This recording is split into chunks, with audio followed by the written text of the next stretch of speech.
Yo, what is up, guys? Draco Sean here, back with another chapter review of 1059. And this was a good chapter, very, very good chapter. I would give it probably a 10 out of 10, actually. This was actually really good. There's a lot to talk about. I'll get to the cover story quickly, just get out of the way. My boy Katakuri and Oven are punching each other because of Caesar's hallucination gas. I can't remember if Caesar could do that or not. I might have to go back to Punk Hazard and stuff and reread some stuff, but yeah, that's cool. I mean, I thought with Katakuri's observation haki, he can kind of counter that, because with observation haki, you can tell where someone is, but I guess this is quite strong. So I guess Caesar gets a big W, I guess, but hopefully this resolves in a good way that doesn't make Katakuri look bad, because we love our boy Katakuri. I think Katakuri is probably one of the most popular characters in One Piece right now, so hopefully this doesn't make him look bad. But anyway, nonetheless, we move on. We're getting to the main chapter. So we'll start off with the Marco stuff and Shanks. I like how Shanks is like the Uber driver now. He's just giving Marco a good old lift. And Marco's heading back to Sphinx Island. And I think this will set up Marco to fight Weevil. Now, I don't know if Weevil's already on Sphinx Island, but regardless, I think Marco will have an encounter with Weevil. And I think Oda needs to bring Weevil into the story, especially since this chapter we get to see Boa Hancock. But regardless, it was good to see Marco. And I like that we got to see Ben Beckman, Yasop, Lucky Roo. And once again, Shanks offering Marco to join his crew. So I guess Shanks really wants Marco to join his crew. But because remember, if you don't remember what's going on with that, Shanks, when he first went onto Whitebeard's ship, he asked Marco to join his crew. And Marco says no.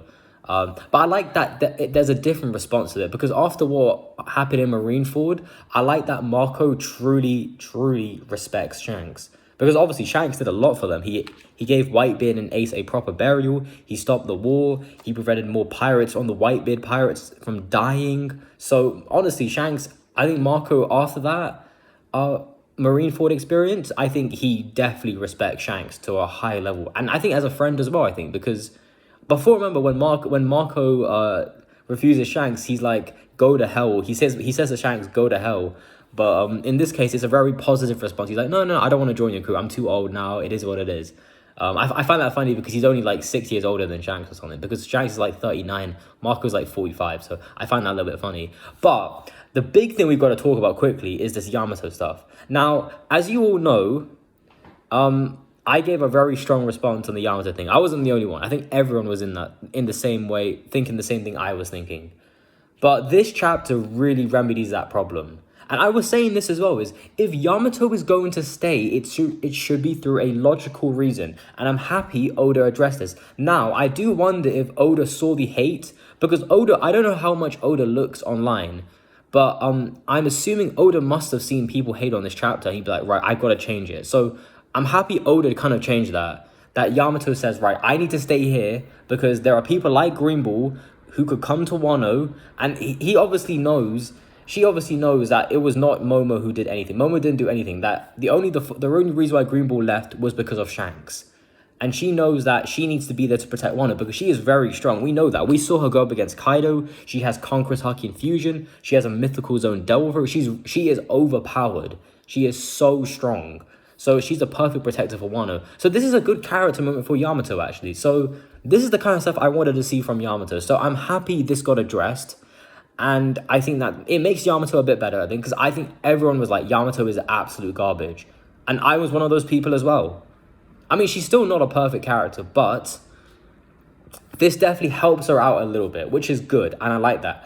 And it's also cool to know that, because Momo thinks he did all the work and got Green Ball out of Wano, but Momo doesn't know anything about Haki or anything. So he doesn't actually know what actually happened with Shanks and Green Ball. So I find that funny. And it's good also that Yamato pointed out, it shows that she's got some good awareness as well, which I kind of like. So that's good to see. And I think the next big thing, oh my God, I'm so happy this happened. Marco and Luffy having a little talk. That is that's exactly what I wanted to see, because Luffy even said this in Zou. He said, I wanted to thank Marco for what he did for me in Marineford. And he did, because Marco saved his life. Jinbei saved his life as well. And I like how Marco and Jinbei also having a little chat as well. But I think that was great. And it's good to see Luffy and Marco having a little chat. And And obviously Marco's, it's funny because Marco calls himself old, but he's only like 45 years old. And we know like Ben Beckman is like 50. So I find that funny that Marco considers himself really old. I guess because he's part of the Whitebeard Pirates and he's been sailing around for so many years. So I guess it makes a lot of sense. But yeah, so Marco's now gone back to Sphinx Island.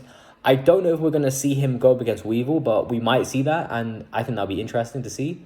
But yeah, I think the fact that Oda addressed the Marco Luffy meeting and the Yamato thing, perfect. That is exactly what I wanted. Now I think he did that as a last minute thing because he saw the amount of people hating on chapter 1057. So that's just my personal opinion. Maybe he already planned it. Maybe it was Oda just tricking us. But regardless, it's a good thing and this was a positive, definitely. So 100%. And it does make chapter 1057 a bit better, you could say, but it doesn't change the Kurozumi problem in chapter 1057, so don't get that twisted. But anyway, I want to get to the biggest part of the chapter, the Amazon Lily stuff. Now, there is a lot going on here. Oh my god. So let's just talk about what happened. So we know that Kobe was with a couple other Marines, and they were going to capture Boa Hancock. Now, people were saying that Kobe is going to be the one leading the charge. There was a vice admiral there. I was expecting Fujitora to be in this because we saw Fujitora last time, and we know that Fujitora hates the warlords.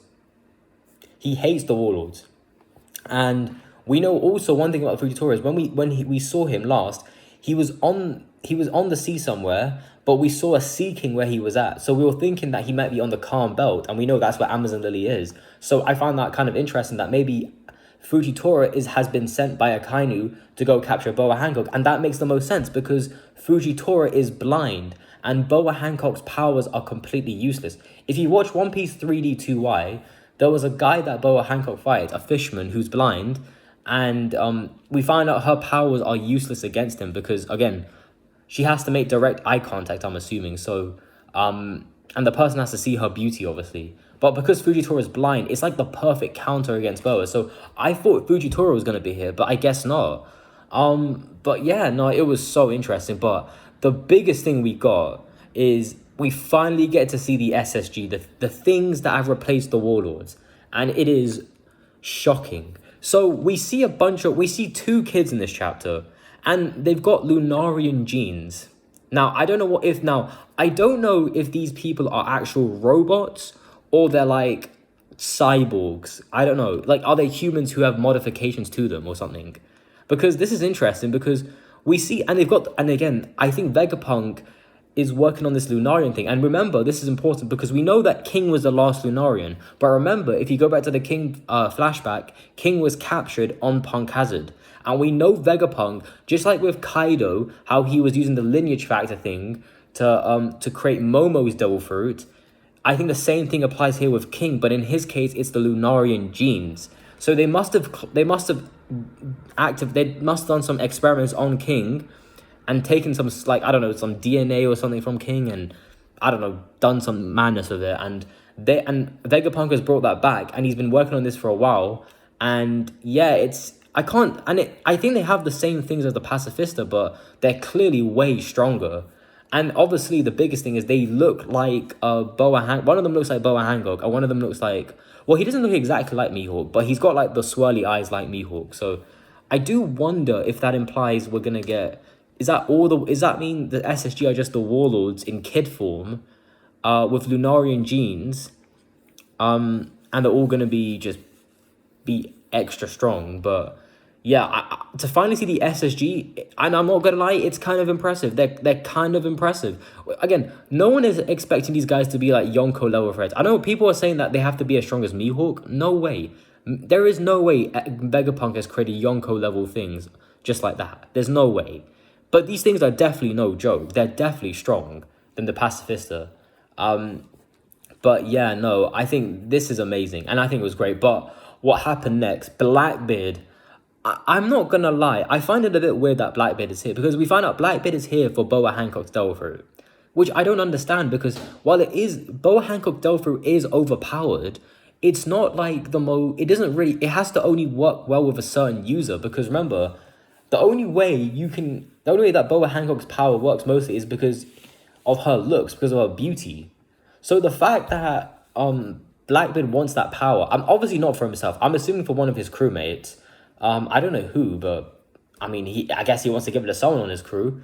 I'm just wondering. That's so weird because that won't even work, I feel like. So yeah, I just find it interesting. But yeah, so Blackbeard's here with Katarina Devon and Vasco shot. So it's good to see Vasco shot again. We haven't seen Vasco shot in a while, but yeah, really cool to see that.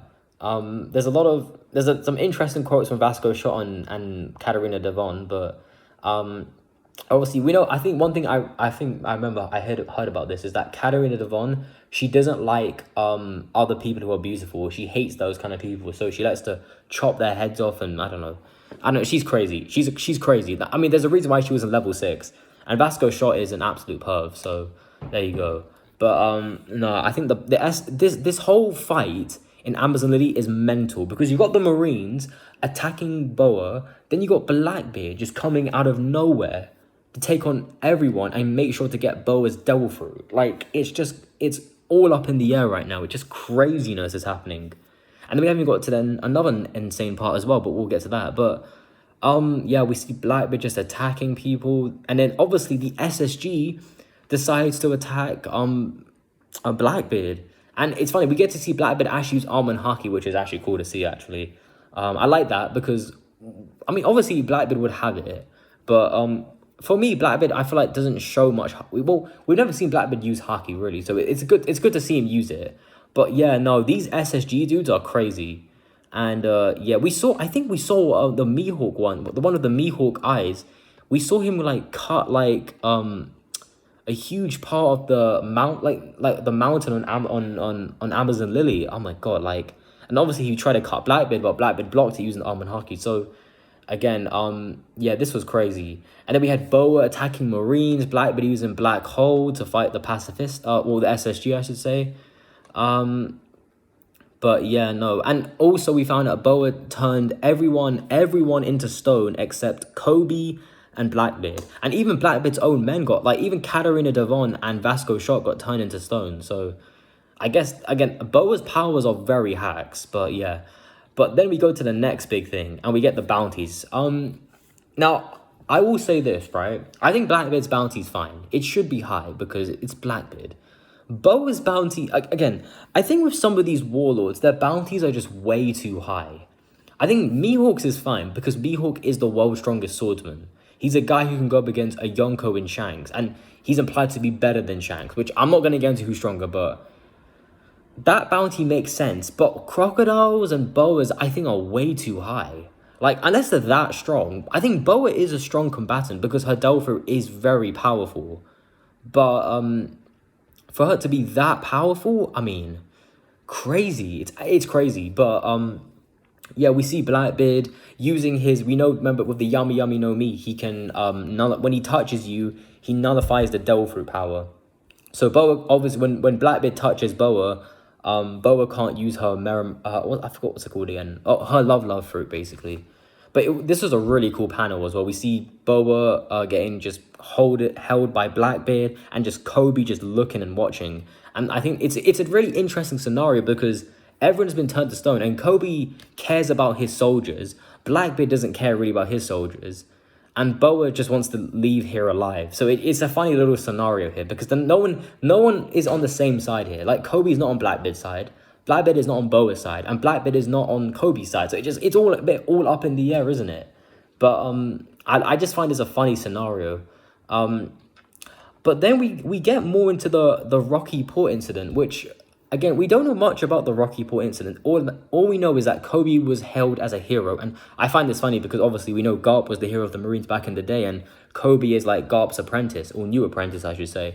So, but yeah, I mean, but we found out something really interesting. So, and this is really interesting. So we found out that Blackbeard was not actually we found out Blackbeard had to take Pirate Island, or Further Dead Island, from Ochoko. And for people who don't know who Ochoko is also known as Wang Zi, is one of the members of the Rocks pirates that Sengoku mentioned back in chapter 957.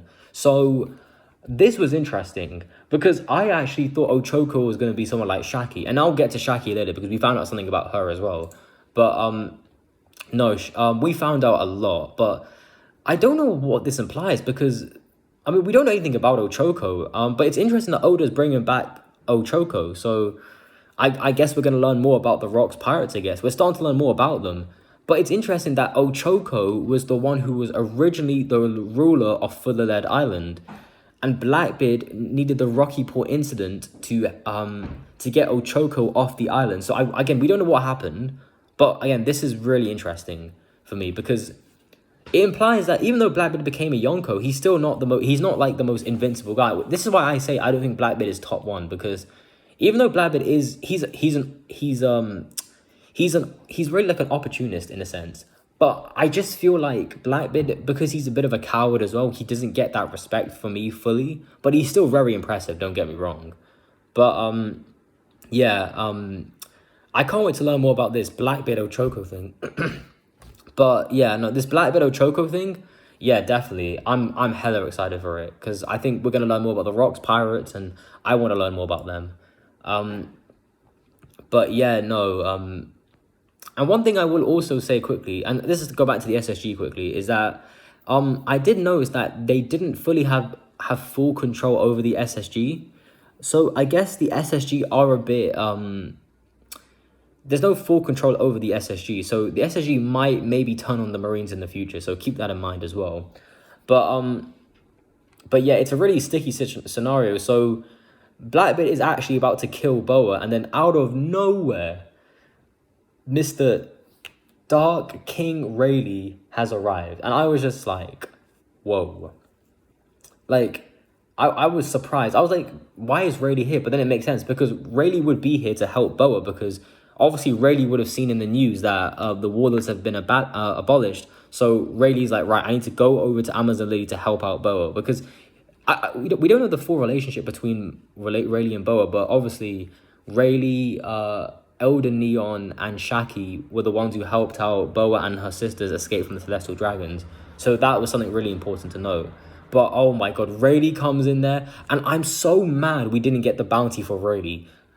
Because I want to know what Rayleigh's bounty is. I'm assuming it's got to be in the 3 bills. I think it has to be because I don't think it'll be any higher than, I don't think it could be in the 4 bill. It could be 4 bill, but I think it will be 3 bill. I think 3 bill makes the most sense for Rayleigh.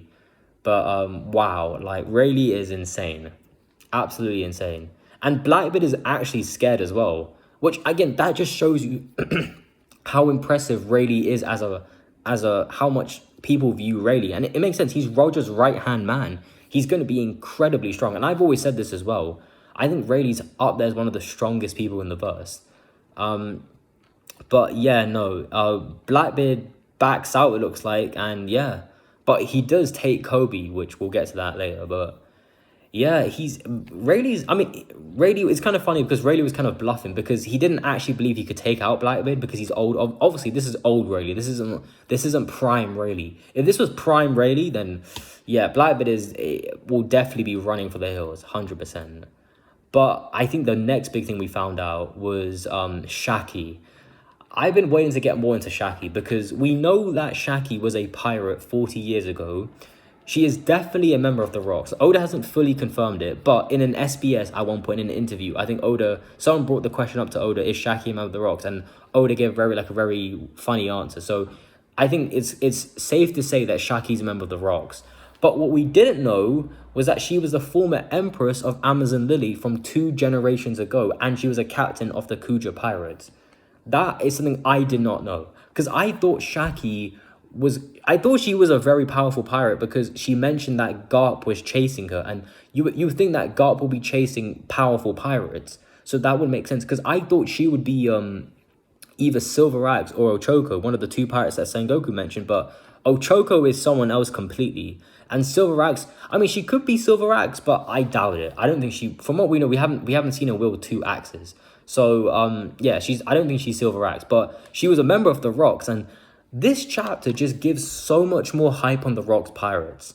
And it just shows you the level that these dudes were at. Like, it's not just Kaido, Big Mom, and Whitebeard. You had Shiki there.